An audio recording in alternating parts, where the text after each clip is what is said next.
All right, just one quick thing, because I know everyone's going to say, okay, what's the status with Riley? Because he hasn't been out there for a week. He tweaked his knee about a week ago, and they said he was going to be gone for about 2 weeks. So he's about a week away. You know, our projection right now is for him to be, you know, he's rehabbing right now, and he should be back to practice next Tuesday. So I know that, you know, like, I don't like to play mind games with the media. I really don't think it serves much of a purpose. When I tell you a guy's day to day, that means they're day to day.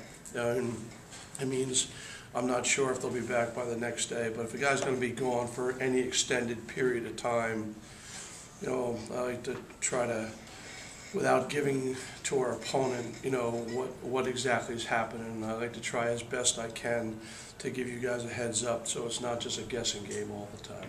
Okay, and on that note, fire away. It seems like you had Howard over there at tackle and Vince. We've played him at both tackle and guard. You know, when Randall's in there at guard, you know, he's out at tackle. When Aslam's in at tackle, he's in at guard. You know, it's one of the ways you build position flexibility. You know, and that's one of the things you have to do going into a season. You don't always have 10 guys that you're going to play a game with on the offensive line. So sometimes to get the best players, you know, people are going to sometimes be a swing tackle or for example, Pat Lewandowski is practicing at both left tackle and left guard.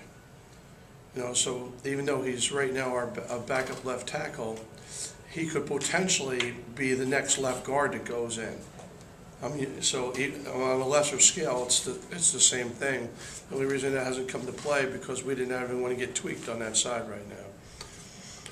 Is that a statement about Randall and the progress he's made too? Well, I thought, to be honest with you, in spring ball, I thought he was an offensive lineman the whole time. It's just that we didn't have enough defensive linemen to get through spring ball. You know, you saw the numbers, and it was a disaster.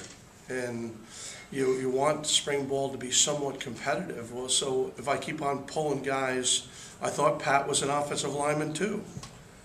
You know, but you need guys to be able to get through spring ball. And, you know, now that, you know, we had the influx of defensive linemen, I've been able to get them to a position that I think that they're most natural at.